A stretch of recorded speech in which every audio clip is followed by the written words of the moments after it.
고전소설 3강 우리 권필의 위경천전 수업해 보도록 하겠습니다.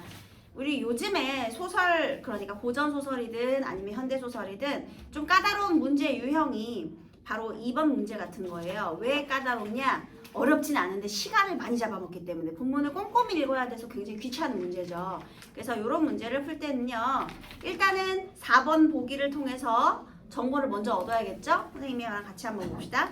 위경천전은 전쟁을 배경으로 펼쳐지는 남녀 간의 비극적 사랑을 보여주는 애정 전기 소설이다. 여러분, 여기서 전기 소설이라는 말이요, 여러분이 조금 익숙하지 않을 수 있어요. 우리나라 최초의 소설이 뭐죠? 고전소설? 우리나라 최초의 고전소설이 뭐죠? 최초의 소설 뭐야 얘들아? 그러지마. 김시습의 금오신화잖아 얘들아. 그러면 여러분 혹시 소설의 종류도 있잖아요. 고전소설 이전에 갈래는 뭐예요? 산문문학의 이전에 갈래는 설화 얘들아. 설화는 뭔데? 옛날 이야기, 구비정승되는 옛날 이야기. 그래서 그 설화가 신화전설 민담으로 쪼개지고요. 물론 가전체문학 이런 것도 있기는 하지만요. 폐관문학, 가전체문학 이런 것도 있지만 그거는 이제 그 다리를 이어주는 교량적 역할만 할 뿐이고요. 그냥 큰 갈래로 보자면 설화 다음에 이제 고전소설로 이어지는 거죠. 그런데 우리나라 최초의 고전소설인 김시습의 금오신화가요, 바로 전기소설이에요. 그러면 왜 전기소설이냐? 우리나라의 전설의 영향도 받았고요. 얘들아, 전설의 특징은 뭐지? 신화, 전설, 민담 중에 전설의 가장 큰 특징이 뭐야? 비극적 결말, 그지? 그래서 너네들 김시습의 금오신화를 배울 때요, 항상 비극적 결말과 관련된 중요한 포인트를 짚었을 겁니다. 왜냐면 고전소설의 일반적 특징은 해피엔딩, 행복한 결말이잖아요, 여러분, 그죠? 응? 근데 왜 김시습의 금오신화는 비극적 결말로 끝났죠? 그 김시습의 생애와 관련이 있지. 걔가 생육신으로서 우리 단종을 열고 나서 난 이 세조천하에서 더러워서 나는 정치 못하겠다. 그리고 은거하면서 평생 내가 능력은 있지만 그 능력을 현실에서 펼치지 못했기 때문에 주인공의 자신의 생애가 투영된 거지. 그래서 항상 뭔가 비극적이야. 그러면 내가 사랑하는 단종은 이미 죽었잖아. 그래서 항상 귀신과의 사랑을 꿈꾸죠, 여러분. 막 그래서 명언소설류가 있고 그런 게 이제 전기적인 특징이 있다는 거죠, 여러분. 물론 구의 전등신화라는 이제 다른 중국 문학의 영향도 받긴 했지만요. 우리나라의 이제 전설에서도 그런 비극적인 결말이라든지 이런 것들의 영향을 받았어요. 그래서 보통 전기소설이라는 표현을 쓰거든요. 그러면 얘는 도대체 우리 김시습의 금오신화와 어떤 공통점과 차이점이 있을까? 오히려 이런 게 더 중요할 수도 있어요, 여러분. 내용일치 문제만 여기서 슬쩍 언급하고 넘어갔지만, 왜냐하면 되게 밋밋한 소설을, 아까 여러분 생각에는 선생님이 뭐 문학작품을 평가하려는 것은 아니고요. 여러분 생각에 왜 이렇게 밋밋한 작품을 수특에 넣어 놓았을까?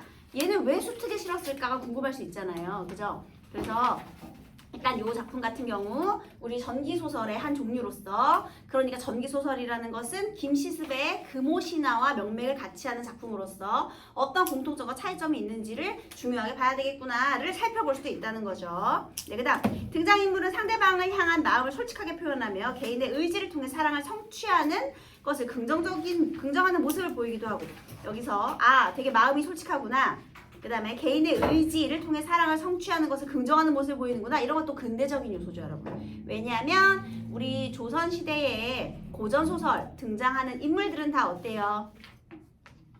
네, 그 봉건적인 인물이 등장해야 되잖아요. 부모한테 순종해야지. 얘들아, 우리 조선시대 때 결혼이라는 것은 남녀 간의 결혼이 애정으로 결혼하는 게 아니에요. 결혼이라는 건 집안과 집안의 결합이야. 그러니까 집안의 결합이기 때문에 혼사는 누가 주도하는 거야?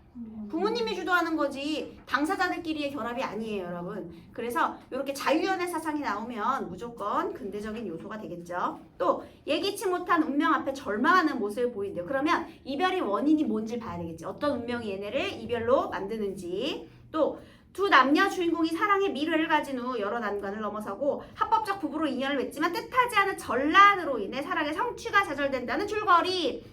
이별의 원인 중에 하나는 전란이구만. 그러면 이제 전쟁을 배경으로 하는 다른 군담 소설과 비교를 해봐야 되겠죠. 그래서 그런 애정 전기 소설에 익숙한 서사 구조이다. 이는 남녀 주인공의 만남과 이별이 반복되는 구조 속에서 확인할 수 있다. 만남과 이별이 반복되는 구조로 되어 있구나. 여러분 혹시 최척전 아시나요? 최척전. 그 최척전에서도 만남과 이별이 반복돼요. 그러면 여러분 전쟁을 배경으로 하는 소설 중에 만남과 이별이 반복된다? 그거 왜 그러게요? 전쟁을 배경으로 하는데 만남과 이별이 반복되는 구조가 나와. 그거 왜 그럴까? 전쟁의 그러니까 이별의 원인이 전쟁 때문인 거야. 그래서 전쟁으로 인한 그 비극성을 심화시키기 위해서 만남과 이별을 일부러 반복시키는 거예요. 만났다가 헤어지는 것보다 만났다가 헤어졌는데 다시 어렵게 만났는데 전쟁 때문에 또 헤어졌어. 이게 더 비극적이거든요. 그래서 이 만남과 이별의 반복 구조는요. 아마 전쟁을 배경으로 하고 있다. 그러면 전쟁의 비극성을 심화시키는 장치로 활용이 될 확률이 높다라는 겁니다. 그래서 이런 배경 지식을 가지고 우리 한번 보도록 하겠습니다. 자, 우리 이제 만약에 이제 4번에서 보기를 딱 봤어요. 정보를 얻었어요. 대충 문제 유형을 확인해야죠. ABC 대충 보니까 한시네. 한시의 내용 비교하는 문제. 그 다음에 2번 내용 일치 문제죠. 1번 편지 한 통. 이거는 소재네. 그럼 편지 한 통 요 문제는 읽을 때 풀면 되고요. 거기서 윗글에 대한 이해로 적절하지 않은 것은 이제 요런 문제가 꼼꼼하게 살펴봐야 되는 거잖아요. 그래서 이제 요게 대부분 여러분 1번부터 5번까지 선택지는 순서대로 나와 있어요. 대부분. 그러면 1번 선택지를 먼저 미생은 효를 다하지 못한 자신의 행동을 자책하며 부모님께 잘못을 고백하였다. 부모님께 잘못을 고백하는 장면에서 효를 다하지 못한 자신의 행동을 자책했는지를 확인하면서 읽어야 되겠죠. 그래서 이걸 확인했다? 그러면 이제 그 다음 소숙방은 자신과 인연을 맺었던 위생을 매일 기다리며 그리워하다 끝내 병을 얻었는지 이런 장면 그 다음 확인해야죠. 그러니까 순서대로 나오니까 하나씩 선택지를 먼저 보고 그게 본문에서 꼼꼼하게 앞뒤 다 있는지 그렇게 확인을 해야 된다는 겁니다. 자, 그런 식으로 문제를 풀어야 되는데요. 자, 일단 본문을 한번 우리는 배경 지식을 쌓아보도록 하겠습니다. 위생이 이 말을 듣고는 놀라 눈물을 흘리더니 잠시 마음을 가다듬고 작은 목소리로 말했다. 이 말은 무슨 말인지 모르겠지만 놀라서 작은 목소리로 뭔가 고백을 하게 만드는 말이었대요. 부모님께서는 그러면 이 말은 누가 했겠어? 부모님이 했겠죠. 그럼 부모님의 말을 들었겠네. 저를 낳으시어 정성을 다해 길러주셨습니다. 하늘 같은 그 은혜에 보답하고자 하나 소자가 불초하여 증상과 같은 효성은 본받지 못하고 결국 자하의 아픔만 끼쳐드리고 말았으니 불효막심한 죄가 이승과 저승에 쌓일 것입니다. 아까 우리 1번 선택지 기억하시나요? 효를 다하지 못한 행동을 자책하며 잘못을 고백하고 있다. 어때요? 여기 다 나오는 내용이죠. 그러니까 1번 맞겠네. 그럼 이제 2번 봐야겠네. 소속방 얘기 나올 때 한번 봐야 되겠죠. 그죠? 자, 어쨌든 그래서요. 바로 건데 제 속마음을 모두 말씀드려 유감이 어떻게 했으면 합니다. 이제 자기 죄 고백하겠네. 그죠? 그래서 이렇게 연결이 되는 겁니다. 사실 위생이요. 여기 작은 목소리로 말했잖아요. 요 앞부분의 줄거리 선생님이 조금 팁을 주자면 위생과 장생이라는 사람이 지금 여기서 배경이 명나라예요, 여러분. 그래서 여기에 우리 양자강으로 놀러를 갔어요. 남자 둘이서. 그래서 양자강에서 유람을 하다가 위생이 이 소숙방이 여자예요, 여러분. 위생이 남자고요. 소숙방은 여자예요. 지금 둘이 사랑하는 사이예요. 그런데 담장을 엿보고 소숙방한테 뿅 간 거야. 이거 뭐야? 어서 줄거리 들어본 것 같지 않아요? 담장을 엿보고 사랑에 빠져? 이거 너네 배운 적 있잖아. 뭐죠? 엿볼규. 뭐예요? 이생규장전. 담장을 엿보다. 맞죠, 여러분? 이생이 담장을 엿봐서 우리 그 여인과 사랑에 빠진 내용이었잖아요. 그 다음 전란으로 헤어져서 걔 귀신으로 환생한 내용 있잖아, 얘들아. 그거랑 되게 비슷하죠? 그러니까 영향을 받았다고 볼 수 있는 거죠. 자, 그래서요. 우리 여기 본문엔 나와 있지 않지만요. 이 나중에 그 서로 등장인물의 말 속에서 내용을 유추할 수가 있거든요. 근데 우리 위생이 양자강을 유람하다가요. 명나라가 배경이니까 다 명나라 사람이에요, 여러분. 이제 소숙방의 집 담장을 넘어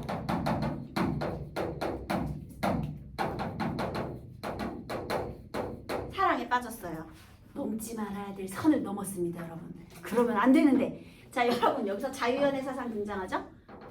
원래 부모의 의지로 결합을 해야 되는데 본인들의 의지로 결합을 했잖아요. 그래서 아까 전에 우리 보기에 있던 것도 확인을 했습니다. 네, 자, 여기에서의 사랑은 누가 주도를 했을까요? 이 사랑은 누가 주도한 거야? 담 넘어간 사람 누구니? 위생. 그러면 위생의 주도로 이루어진 사랑이죠. 위생이 주도해서 이루어진 사랑입니다. 그래서 이제 이렇게 사랑을 한 거예요. 그런데 얘가 왜 자꾸 죄라고 하는 걸까요? 왜 불효막심한 죄죠? 부모님이 결정해야 되는 일이라니까. 내 맘대로 사랑을 결정하면 안 되는 거야, 얘들아. 근데 지네들이 먼저 지금 사랑에 빠졌잖아. 그러니까 부모님한테 말도 못하고 끙끙대는 거야, 얘들아. 그러니까 너네가 생각했을 때 고전소설이 이런 점이 이해가 안 될 거예요. 뭘 죄졌다는 거야. 그리고 아니 좋으면 가서 말하면 되는데 왜 끙끙 앓고 있는 거야? 잘 이해가 안 되죠. 왜냐면 이때 당시만 해도 우리 결혼, 그러니까 집안과 집안의 결합에서 애정은 제외되기 때문입니다, 여러분. 그러니까 그걸 미리 말씀드리기가 힘든 상황이었던 거죠. 네. 그래서 속마음을 이제 고백을 하는데요. 여기서 이제 나오죠. 지난날 친구와 함께 좋은 절기를 맞아 배에 술을 싣고 남쪽 지방을 유람한 일이 있습니다. 여러분 술이 문제예요. 술 마시지 마세요. 그 다음에 이때 그만 소상국댁에 잘못 들어가 경박한 행동으로 담장을 엿보는 죄를 범했으니 만번 죽어 마땅할 것입니다. 이게 죄죠. 그래서 자기 마음 가는 대로 행동했다는 게 죄가 되겠습니다. 여러분 담장을 엿보는 죄에다가 세모를 해두세요. 그래서 어떻게 됐다는 거야? 내 개인의 의지로 사랑에 빠져버렸다는 거죠. 그래서 담장을 엿보고 소숙방과 사랑에 빠졌네요. 붉은 누각에서 한 번 이별하고 나서는 그래서 어디서 이별했어? 붉은 누각에서 서로 이별했다라고 나오죠. 여러분 이 집의 담장을 넘어서 사랑에 빠졌고요. 그러면 집에서 이별했느냐? 아니죠. 또 붉은 누각 위에서 이별을 했고요. 그 다음에 만리 강물의 산길도 험하여 소식을 통할 방도가 없었습니다. 이제 지금처럼 뭐 핸드폰 있고 SNS 날릴 수 있는 게 아니니까요. 이별하고 나서는 이제 소식을 전할 방도가 없어서 서로 집이 머니까 오직 그 한 가지 생각이 가슴에 맺혀 결국 미친 병이 생겼으니 한 가지 생각은 뭐였을까요? 소속방에 대한 사랑이었겠죠. 그 다음에 미친 병은 세 글자로 뭐? 상사병이 생긴 거예요. 그래서요. 죽은 뒤에야 편안해질 것이요. 다른 방법은 없는 듯 합니다. 한마디로 내가 곧 죽을 것 같다. 그래서 목소리가 어땠어? 작았잖아. 작은 목소리였잖아. 애가 지금 상사병이 나가지고 희마리가 없는 거야. 얘가 이제 병이 시름시름 알아, 우리 아들이. 그래서 도대체 얘가 왜 이렇게 아픈가? 너 하고 싶은 말 있으면 좀 해봐라. 도대체 어떻게 된 거냐라고 부모가 말했겠죠. 그 말이었겠지. 그래서 너 왜 이렇게 아픈 거야? 너 무슨 일이 있니? 네 마음에 있는 얘기를 좀 해봐 하니까 그 말을 듣고 이제 이 미생이 말을 꺼내게 된 겁니다. 자, 그래서 이별하고요. 서로 상사병을 앓게 됐어요. 저 지금 상사병에 빠졌어요. 그 다음에요. 부모가 손으로 눈물을 훔치고는 눈을 크게 뜨고 말했다. 우리가 그런 사정을 일찍 알았다면 너를 이 지경으로 만들었겠느냐? 어머나, 부모님 지금 누구 편이야? 아드님 편이네요. 급히 늙은 하인을 불러 소상국댁에 보내며 혼인을 청하여 혼례 날짜를 정하고 오도록 분부하였다. 어머나, 지금 부모님이 아들을 위해서 적극적으로 문제를 해결하려고 노력하는 조력자의 모습을 보여주고 있죠. 하인이 미쳐 문을 나서다 말고 허둥지둥 뛰어들어오더니 기쁜 목소리로 외쳤다. 상국댁에서 보낸 심부름꾼이 먼저 도착했습니다요. 어머나, 지금 우리 안 봐도 상황 이해되시죠, 여러분? 아마도 저쪽 집에서도 비슷한 상황이었던 것 같아요. 그죠? 딸년이 죽게 생겼는데 이제 부모가 나신 거죠, 여러분. 그래서 여기도 상사병이 걸리고, 그러니까 여기 위생도 상사병 걸리고, 그 다음에 이제 소수방도 상사병이 걸린 거야. 그래서 중요한 것은 네네 책 있나요? 네, 127쪽. 그래서 중요한 것은 아직 도착하기 전이에요. 소상국댁에 가지 못했어요. 그런데 먼저 상국댁에서 보낸 심부름꾼이 도착을 했다는 거죠. 그래서요. 위생의 부친이 급히 사랑새로 나가 심부름꾼을 불러들였다. 붉은 관을 쓰고 새로 만든 띠를 찬 팔척 장신의 남자가 뜰에서 두 번 자라고는 무릎을 꿇고 상국에 편지를 바쳤다. 산으로 만든 함 속에 얇은 비단 몇 폭과 함께 좋은 종이에 쓴 편지 한 통이 들어있었다. 자, 여러분 여기서 편지 한 통 여기 제외를 하게 되는 것이 여기에 소재가 나오죠. 편지 한 통이 나오죠. 여러분 편지 한 통은 누가 누구에게 보낸 거라고요?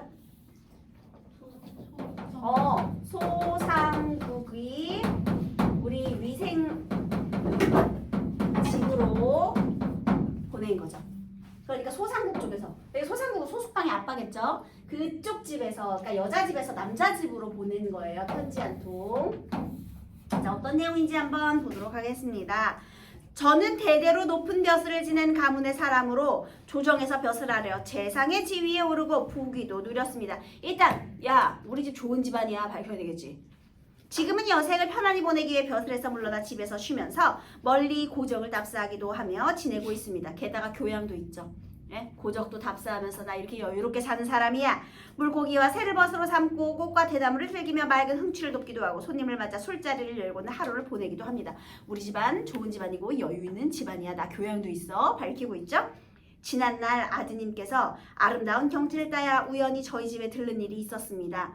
얘들아 얘가 이거 어떻게 알았겠니? 맞아. 그러니까 아마도 걔도 딸이 아프니까 딸한테서 들었겠죠. 제 딸아이가 정이 많아 문득 그 미천한 몸으로 꽃이 이슬해졌듯 달이 구름을 헤치듯 홀로 지내며 생긴 원한을 떨치지 못하였으니 홀로 지내며 생긴 원한 여기도 세모해볼까요? 한마디로 사랑에 빠진 다음에 얘도 또 뭘 잃고 있어? 앓고 있어? 상사병을 앓고 있다는 걸 알 수가 있죠. 이 원한이라는 말에 꽂히면 안 돼 얘들아. 이거 그냥 비유적인 표현일 뿐이에요. 홀로 지내며 생긴 원한이라고 했잖아. 그러니까 서로 뭔가 나쁜 일이 있는 게 아니라 지금 상사병에 걸려서 지금 잊지 못하고 있다 이런 얘기죠. 모든 것이 이 늙은 애비의 죄입니다. 우리 옛날 사람들은 꼭 자식한테 무슨 일 생기면 다 이게 다 내 죄다 이렇게 말하고 있죠. 그래서요 지금 이 소상국의 말투가요 이게 다 내 죄다. 그러니까 단호한 어조로서 지금 그 자식 교육을 똑바로 하지 못한 것에 대한 죄책감을 드러내는 거죠. 그다음에 일이 이미 이렇게 되고 말았으니 후회한들 어쩌겠습니까? 이번에는 서류적인 표현으로 현실을 받아들여야 한다는 걸 강조하는 거죠. 초나라의 진귀한 옥이 이미 깨지고 얘들아 옥이 깨졌다. 옥은 누굴 빗댄 표현일까? 소숙방을 빗댄 표현이겠죠. 그 다음에 진나라의 난세는 모여들지 않으니 여기 주석이 달려있잖아요. 중고사를 인용하는 부분인데요. 진나라의 소사와 능옥이 퉁소를 불면은요 난세들이 막 날아왔대요. 근데 둘이 같이 불어야 난세가 날아올 텐데 둘이 헤어졌으니 난세가 날아오지 않겠죠. 이런 얘기입니다. 이별을 하니 결국 병이 되어 남은 목숨이 신락과 같습니다. 난세가 죽으면 병왕새도 쓰러지나니 만일 부부의 정을 가로막는다면 천지가 다하도록 부모의 마음이 어떻겠습니까? 여러분 만약에 난세가 죽는다면 둘이 만약에 죽어버린다면 우리 부모의 마음이 어떻겠느냐 우리 그 예상되는 상황을 지금 가정해 보는 거죠. 그리고 또 서류적인 표현도 쓰고 있고요. 그래서 어떻게 하자는 거야? 속히 좋은 날을 잡아 혼례를 올리게 해주시기 바랍니다. 이 문장 줄치세요. 이게 바로 이 편지 보낸 목적이죠. 지금 내 딸도 아프다. 죽으면 부모의 마음이 어떻겠느냐. 그러니 우리 혼례 시켜주자. 편지의 목적이었죠. 그래서요 우리 서로 사랑하는 애들의 요 원을 들어주자. 그래서 혼례를 권하고자 하는 목적으로 편지를 보낸 거죠. 모쪼록 귀댁에서 저희 집에 한미함을 탓하지 말아주시기 바랍니다. 얘들아 한미하다라는 뜻은요 가난하다, 변변치 못하다 이런 뜻이거든요. 얘네 집안 재상 집안인데 한미한 집안입니까? 아니지 재상 집안인데 야 명나라 재성인데 가난하고 한미하다니 무슨 소리야. 그냥 겸손하게 표현하는 거죠. 네. 그래서 겸손한 표현으로 뭐 고사도 인용하고요. 자신의 집안의 내력도 밝혔고요. 그다음에 서류적인 표현으로 이제 혼례를 주도하기도 하고요. 뭐 이런 말을 하고 있네요.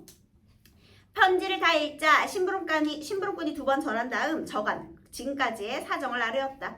저희 집 아씨가 소숙방이에요. 귀댁의 아드님과 헤어진 뒤로 늘 꽃밭 가운데서 기다리다가 얘들아 늘 꽃밭 가운데서 기다리다가 자신과 인연을 맺었던 위생을 매일 기다리다 맞는 소리죠. 이렇게 답했다고 합니다. 그래서 그 기다리다가 며칠 전 어린 종 하나를 강촌으로 보내 아드님의 소식을 수소문하게 했습니다. 그랬더니 마을 사람들이 이렇게 답했다고 합니다. 접대 젊은이 두 사람이 건강구애와 호숫가에 배를 두고 한바탕 즐기다가 돌아갔는데 그 뒤로는 못 봤구려. 돌아와 들은 대로 알리자 아씨는 마침내 자리에 누워 일어나지 못했습니다. 상사병 걸렸다는 거죠. 여러분 2번 선택지도 맞죠? 그죠? 병을 얻었습니다. 그리고 여기서 그냥 하이는요 들은 대로만 말했죠. 뭐 과장하거나 그런 거 있어요? 없어요?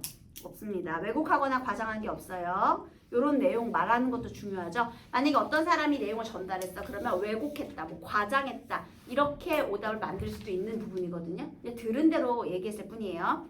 주인 어르신께서는 아씨의 마음을 헤아리지 못하고 계셨는데 처음엔 몰랐다는 거죠. 헤아리지 못했다는 거 얘가 왜 병이 들었는지 몰랐는데 어느 날 아씨가 잠든 틈을 타 아씨의 비단 상자를 들춰보다가 그리움을 노래한 시 몇 수를 발견하시게 되었습니다. 자 여기서 소상국은 도대체 이 소숙방이가 왜 아픈지를 어떻게 알았다고요? 맞아요. 얘 방을 뒤지다가 시 몇 수, 그러니까 우리 소숙방의 시를 먼저 발견한 거예요. 이게 먼저죠. 소숙방의 시를 발견하고 나서 편지 한 통을 쓰게 된 겁니다. 그래서 이렇게 보내게 된 거죠. 지금 순서가 이렇게 되는 거죠. 자, 아씨가 지은 시, 이게 바로 A 부분 되겠네요. 아씨가 지은 시, 이게 바로 A예요. 자, 그럼 이 시도 어떤 내용이 있는지 봐야 되겠죠? 버드나무 한들한들, 연못엔 물 가득, 꽃떨기 우거진 속에 꾀꼬리 지저귀네. 누가 봐도 여기까지 선경이네요. 그죠?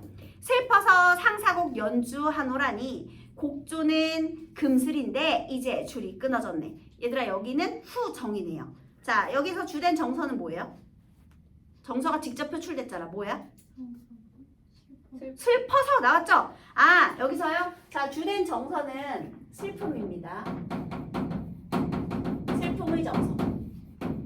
여러분, 여기서요, 우리 고전 산문 속에 한시가 삽입되는 경우가 되게 많아요. 이거 한문 소설이거든요, 여러분.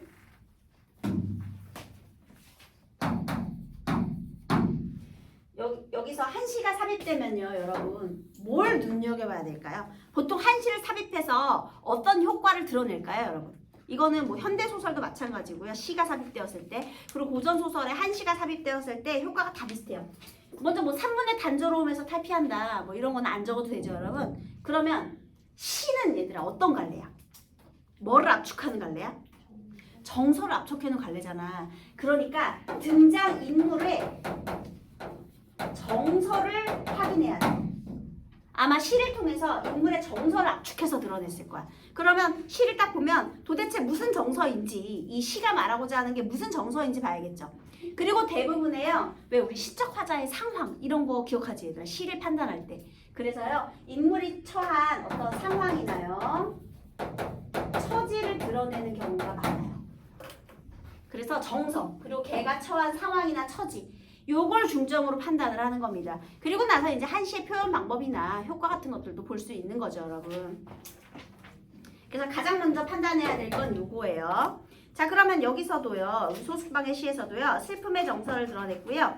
그 다음에 여기서 지금 이 내용 자체가 줄이 끊어졌다? 지금 이별의 처지를 드러낸 거죠. 슬픔의 정서, 줄이 끊어졌으니까 이별의 처지. 그런데 뭐 줄이 끊어진 게 바로 이별이니까 빗댄 거잖아요. 그래서 이것을 어떻게 표현했어요? 비유적인 것으로. 그 다음에 선경부정, 이런 표현으로 드러낸 거죠. 슬픔의 정서와 이별의 처지를 비유적인 방법과 선경부정의 방법으로 드러내고 있는 게 소숙방의 시, 바로 이 A 되겠습니다. 중략 부분의 줄거리. 위생과 소숙당은 좋은 날을 가려잡아 혼례를 행하였다. 이에 8월에 외적이 조선을 침략하였는데, 외적이 조선을 침략하는 게 뭐예요? 임진왜란이죠. 오, 실제 역사적 사건 배경으로 했네. 그런데 우리 임진왜란 터졌을 때 명나라에서 의병 보냈잖아요, 여러분. 그래서 황제는 위생의 부친을 정토제 군사, 그러니까 장군에 임명해서 병사 3만 명을 거느리고 요양을 부인케 하였다. 이렇게 보낸 거예요. 위생의 부친은 위생을 급히 불러 함께 참전하게 되었다. 자, 여러분, 여기에서요, 우리 결국은 부모의 노력으로요, 제외, 양가 부모의 적극적 노력으로 제외를 해서 혼례를 올리게 되거든요. 네, 요거는 이별하고 요 사이에 있는 것들이죠. 이별과 제외 사이에 있는 것들. 그래서요, 소숙방은 여기서 혼례를 행했으니까요, 적극적인 노력으로 혼례를 하고, 그 다음에 또 이별. 위생이 임진왜란으로 참전하게 되어서 이별하게 되었다. 이렇게 되어 있네요. 여러분, 여기서 이별의 원인을 잠깐만 볼까요? 첫 번째 이별은요, 원래 결혼은 집안에서 하는 건데 얘네끼리 먼저 만나가지고 이렇게 사랑을 했잖아요. 그쵸? 그러면 요거는 개인적 차원의 이별이죠. 우리 둘의 사랑이 너무 좀 신호위반을 한 거잖아요. 그러니까 개인적 차원의 이별이었다면, 자, 여기에서의 이 제외는 어쨌든 부모가 주도하는 부모가 조력자로 제외를 했는데요. 자, 여기서 두 번째 이별은요. 전쟁으로 인한 이별이잖아요. 그럼 얘는 사회적 차원이라고 할 수가 있겠죠. 사회적 차원의 이별이 이루어진 것입니다. 이제 뒷부분을 읽어볼게요. 소숙방은 집 밖까지 따라다가 통곡하다가 혼절했는데 야 얼마나 슬프면 만났다 또 이별했으니까 이제 혼절까지 한 거야. 한참 뒤에 깨어났다. 본네들이 모두 가련히 여겼다. 위생이 말을 달려 집에 이르러 보니 장군은 북을 울리며 군사를 막 출발시키려던 참이었다. 장군이 누구였어요 아까? 위생 아버지였죠? 네, 위생은 간신히 그 뒤를 따랐다. 위생은 마음이 극도로 허한데다 산을 넘고 강을 건너며 바람과 서리를 받다 보니 잠도 제대로 자지 못하고 밥도 먹을 수 없어. 또 예전의 병이 재발하고 말았다. 예전의 병세 뭐하세요? 뭐죠? 아우 허약해. 또 병났어. 낯선 땅 낯선 곳에서 돌아갈 생각만 더욱 간절하여 보는 것마다 마음을 슬프게 할 뿐이요. 사람을 마주해도 아무 말이 없었다. 너무 그리운 거죠. 여기서 그리움의 대상은 누구예요?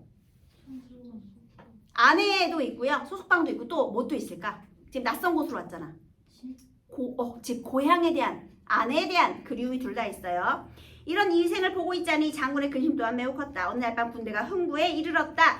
병이 매우 위독해서 잠을 이룰 수 없었던 위생은 침상에 기대앉은 채 시 한 편을 써서 벽에 붙였다. 그 시는 다음과 같다. 자, 여러분 여기에서 또 누구의 시가 등장해요? 위생의 시. 이 위생의 시가 바로 뭐가 되는 겁니까? 비 되겠네요. 자, 그럼 똑같이 여기에서도 어떤 정서와 어떤 표현 방법이 있는지 한번 보도록 하겠습니다. 서리 가득한 외로운 성에 군대에 머무니 지는 달빛 아래 풀피리 소리 군막에 울리네. 등불 앞에서 괴로이 강남의 밤 생각노라니 기러기는 울며 초나라로 돌아가누나. 여러분 일단 주된 정서는 무엇일까요? 그리움! 자, 아내와 고향에 대한 그리움이죠. 왜냐면 나 외로운 성에서 군대에 머물고 있으니까요. 지금 타지에서요. 우리 외로움의 정서 드러내고 있죠. 너무 외롭대. 거기 그리고 외로운 성이라는 얘도 표출을 해줬죠. 근데 성이 외롭다라고 했으니까 얘는 뭐예요? 감정이입이라고 해도 되겠죠? 게다가 기러기가 울면서 초나라로 돌아간다. 기러기가 왜 울겠니? 내가 우니까 기러기가 우는 거겠지. 그죠? 그 다음에 내가 결국 지금 현재 위치는 외로운 성인데요. 군대에 있는 외로운 성인데 내가 가고 싶고 내가 생각하는 건 바로 강남의 밤이죠. 강남의 밤, 그게 바로 우리 소숙방과 함께 했던 그 고향에서의 시간을 말하는 거죠. 그 다음에 여러분 지는 달빛 아래 시각적이고 뿔피리 소리 이거 청각적이죠. 그래서요 여기서 지금 외로움의 정서와 전쟁터에서의 그러니까 타향에서 전쟁터에서 고향을 그리워하는 이런 처지를 드러냈죠. 전쟁터에서 고향으로 가고 싶어하는 처지를 드러냈고요. 표현 방법도 보면 뭐 시각적이다, 그 다음에 청각적이다, 그 다음에 감정이입 이런 표현 방법들이 드러나고 있다는 것도 확인해 볼 수가 있겠습니다. 네, 그 다음에 군막 안에 김생이라는 사람이 있었는데 그 또한 글재주가 뛰어난 인물이었다. 김생은 위생의 병이 위독한 것을 보고는 곁을 떠나지 않고 우스갯소리로 위생의 마음을 편안하게 해주었다. 그래서 김생도 시를 쓰는데요. 여러분 김생은 어떤 역할을 했느냐? 우리 얘를 위로하고자 했어요. 우스갯소리 그러니까 농담 던지면서 좀 긴장을 풀어주고자 했다라는 표현이 있기 때문에요. 네, 이게 바로 작품 C 되겠습니다. 그래서 시 한 편을 썼는데요. 위생의 금난선을 빼앗아 부채 위에 난새가 그려진 선 부채예요. 그러니까 부채 위에다 시를 썼다는 거죠. 자, 시를 한번 볼게요. 힘차게 우는 백마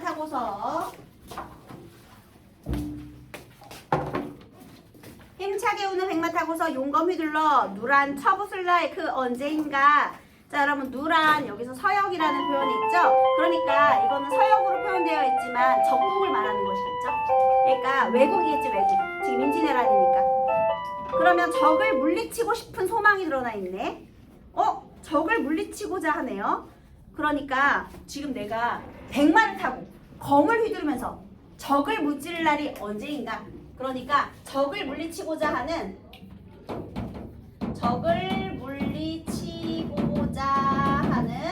이번에는 호방함의 정서.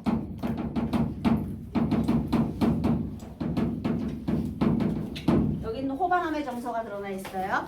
가을바람은 말리박 변방에 불고 피리소리에 강남의 조각달 서늘하구나. 피리소리 청각이죠. 서늘하다 촉각이죠. 그러면 피리소리에 지금 가을 바람이 불고 조각달이 서늘한 거니까요. 우리 전장의 쓸쓸함. 서늘한 전장의 쓸쓸함 이런 배경을 제시했어요. 여기는 시각도 있고요. 촉각도 청각인가요? 가을 바람이 불고 피리소리 청각 촉각. 네, 이런 감각적인 표현 방법이 두드러지네요. 위생이 웃으며 말했다. 자네 실은 이렇게 호방한데 나는 슬프고 괴로운 소리만 내니 우리 생각이 참으로 다르구먼. 이러구려 몇 달이 지났다. 위생에 맥이 실날 같아. 금방이라도 목숨이 끊어질 타자 부한 사람이 급히 장군에게 소식을 알렸다. 그래서 어떻게 될게요? 위생이 죽었습니다. 시름시름 그리워하던 소숙방도 죽었어요. 아 뭐야? 끝. 다 죽었어. 그래서 비극적으로 어떻게 되었다? 모두 사망. 비극적 결말. 그래서요, 이 사회적 차원의 전쟁이 이렇게 이 둘을 갈라놓고 결국에는 비극적인 결말로서 끝을 맺게 되었다는 겁니다. 여러분, 이생규장전이랑 뭐가 다르다고요? 귀신이 나와 안 나와? 전기소설이라고는 했지만요, 여기서 전기적인 요소, 비현실적인 요소 있어요? 없어요. 게다가요, 우연적 사건 전개? 없죠. 그런 거 없잖아. 그런 게 이게 없다, 완전히 없는 게 아니라 두드러진 특징이 아니라는 거죠. 그래서 그게 이제 이생규장전의 특징이고요. 여러분 최척전과 비교해보면 최척전은 나중에 다 제외하거든요. 거긴 행복한 결말인데 여긴 비극적 결말. 그래서 틀립니다. 여러분 1번은 정답 몇 번이에요? 응? 적절한 것. 역사적 사실의 정당성을 언급하며 혼례의사 이거 안 되죠. 안 되고 3번이죠. 소숙방 부친의 삶의 내력. 우리가 재상 출신으로 어쩌고저쩌고 하고 있잖아요. 정보 제시한 게 맞아요. 그 다음에 3번에서 틀린 것은 정답은 3번이죠. 편지를 받은 후 마음을 돌려. 틀렸지. 원래부터 먼저 신부름 보내려고 했었잖아. 근데 때마침 도착한 것뿐. 편지 때문에 마음을 돌린 게 아니에요. 원래 마음 먹은 거죠. 그 다음에 ABC에 대한 이해로 적절한 것은 정답은 4번이죠. 우리 자연물의 모습을 통해 타지에서 고향을 그리워한다. 여기 위생의 모습에 있는데 A에는 타지가 아니에요. 얘가 지금 여기 얘가 타지에 있는 게 아니라 소수방은. 그러니까 달리가 맞고요. 네. 2번은 왜 틀렸냐면요. 위생의 정서를 직접적으로 제시한다는 건 괜찮은데요. 이별하던 당시의 느낌 비애감 이게 틀렸어요. 이별하던 당시의 슬픔이 아니라요. 내가 전쟁에 와서 타지에서 느끼는 그리움이기 때문에 틀린 겁니다. 이런 문제 좀 꼼꼼히 봐야 되겠죠. 4번의 정답은 당연히 1번이 되겠습니다.